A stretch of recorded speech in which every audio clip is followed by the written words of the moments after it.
So before we begin the exercises that are in this video, I wanted to stress something that's so important that I really want you to get so that you can do this all through your day, every day, is that these opportunities to reset our system, whether it's with the breath or these exercises that I'm going to show you in the video, or lying around reading a book, lying in a hammock, walking in nature.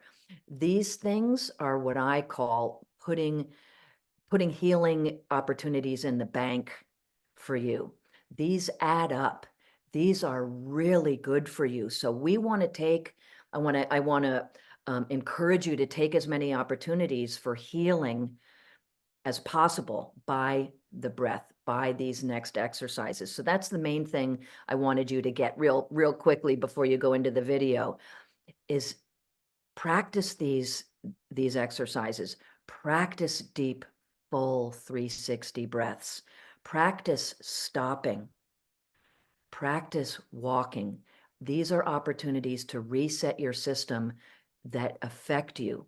They land. They stay with you. So I just wanted to encourage you to do these things as often as you possibly can and to see the value of that. Okay. So what I want to do today is address what a few people have brought up this week, is what they're calling extreme anxiety and obsessive thinking.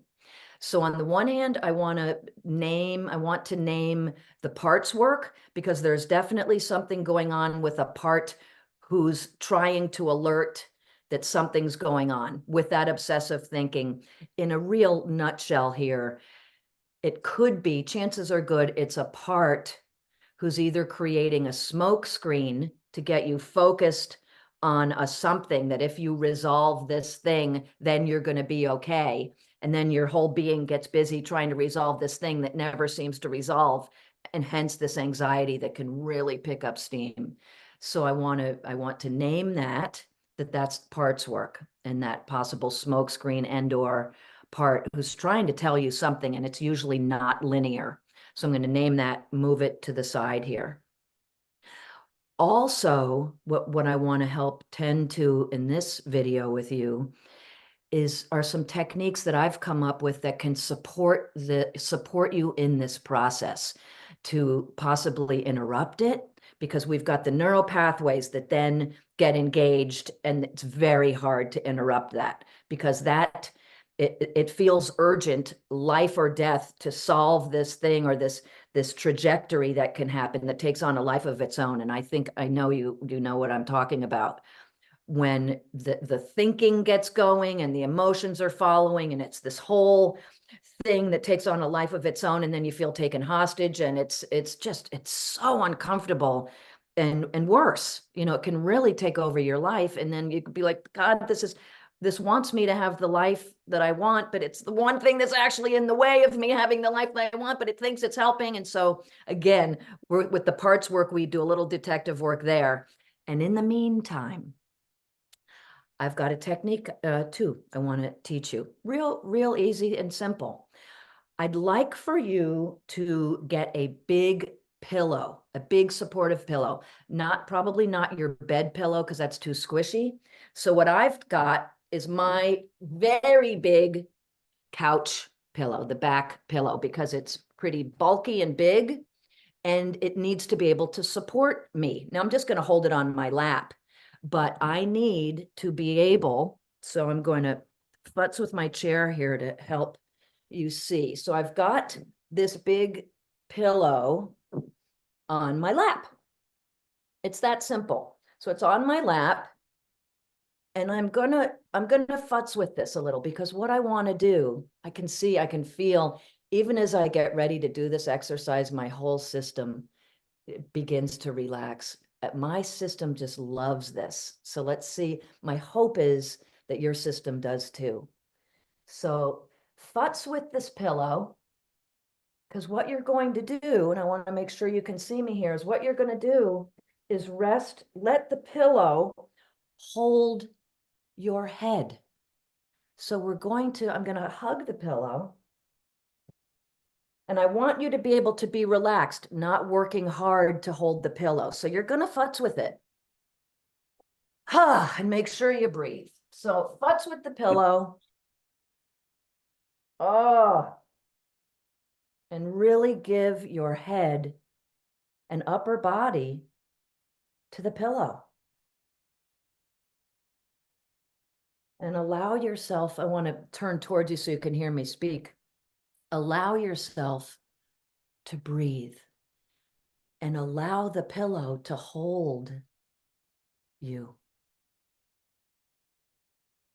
And find a way for your arms to be holding the pillow and be able to relax, like in a hug, where you're hugging somebody and it enhances your experience. It's not an effort or work. And we know that when you're working too hard in a hug, that's counterproductive too. But so we even this, it's so soothing and it's a reset for your system. It's a fact. Yes, it feels really good and I'm kind of being woo-woo, but this is a fact, friends. This is neuroscience. This is biology. So that's one. And I'm going to tell you the science of what's happening with what I'm doing.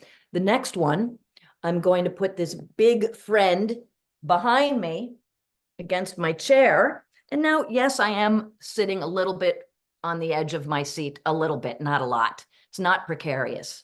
So now, oh my goodness, now, just immediately my jaw relaxes and softens. I get a nice deep relaxation and my heart opens. So with my system getting support, I'm getting a literal science fact, a reset on my system. So where I was, even coming into this video with you all, I was high energy, excited, and all these things, which is fine. And as I brought in this support, and even in this moment, really letting this pillow, just this huge breath just shows up. So again, that's a reset. Because when we're obsessive thinking and thinking and thinking, we're using our bandwidth. Our whole system is releasing endorphins and hormones, stress hormones to try to keep up. It's a whole machination that's meant to be used rarely, really rarely.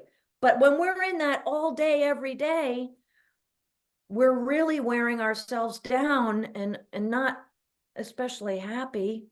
And so this naturally just showed up. So I'm now doing a vagus nerve massage, which naturally just showed up. So this is your vagus nerve, biggest nervous system in the body.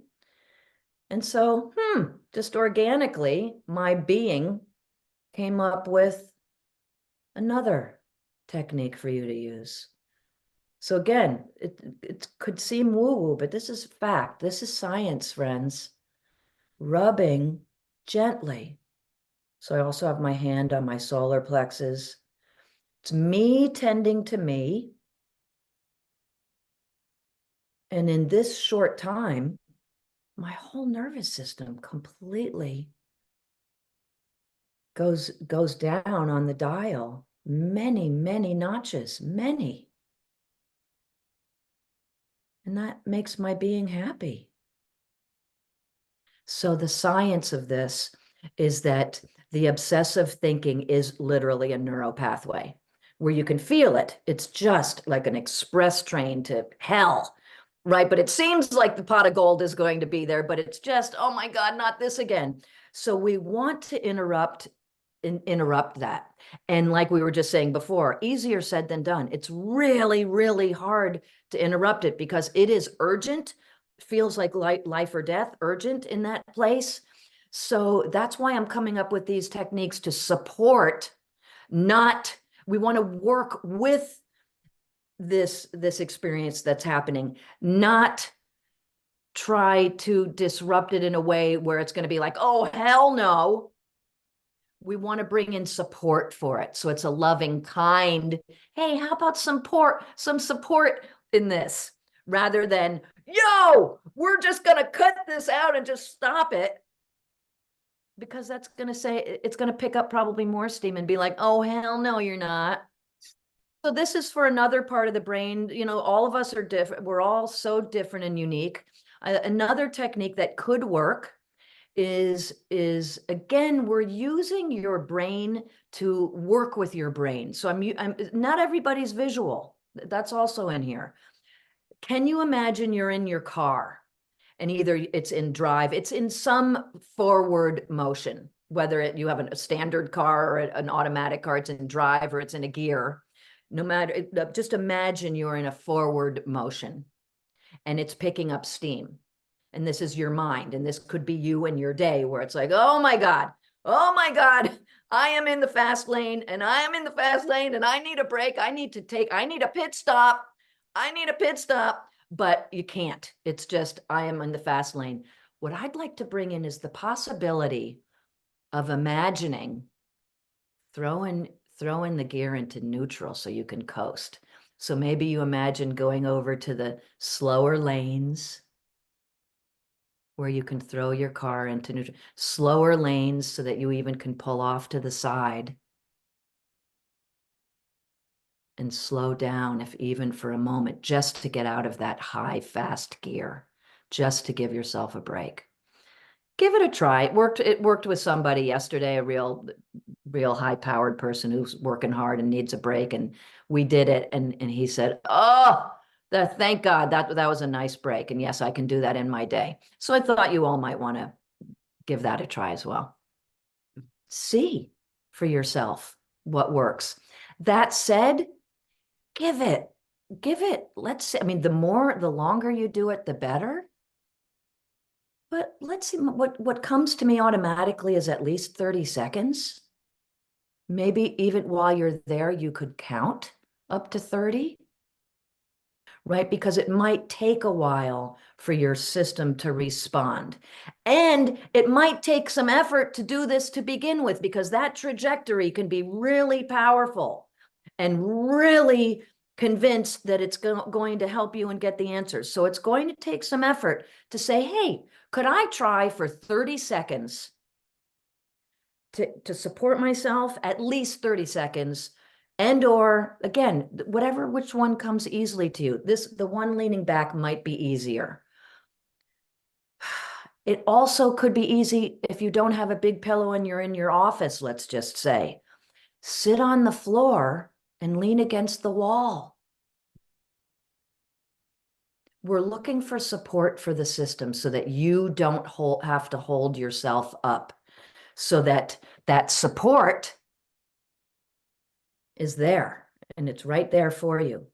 Chances are really good you could find a tree or a wall, something to lean up against. If you can't sit on the ground or in a chair, stand. Give that a try.